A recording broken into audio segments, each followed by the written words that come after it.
मी जेव्हा प्रशासनाच्या अलका ससाने मॅडमशी बोलले, डिपार्टमेंटशी बोलले, कोणीही अशा पद्धतीचं काही निर्देश दिलेले नाही आहेत या ठिकाणी. फक्त आणि फक्त शुद्ध अफवा. मी तुम्हाला वारंवार मीडियाला सांगत आली आहे की ह्या उबाटाकडे आता कसलेच मुद्दे राहिलेले नाही आहेत आणि आता फक्त खोट्या बातम्या पसरवायच्या हाच एक कलमी कार्यक्रम त्यांच्याकडे राहिलेला आहे. मासे कापण्यासाठी मुंबईत कुठेही बंदी नाही. मुंबई ही कोळ्यांची आहे, त्यांची संस्कृती आहे. या ठिकाणी मासे कापण्याची बंदी कुठेही नाही आणि या पद्धतीने प्रशासनाकडनं कुठेही स्टेटमेंट नाही पत्र आहे. नाही, मुळात ना बेताल महापौर बोलतायत.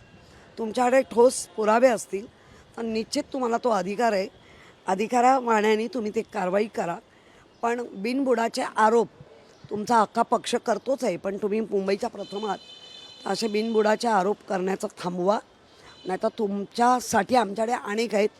कारण ज्या पक्षात जन्मलात त्या पक्षाचं पण तुम्ही काय करताय ते दिसतंय.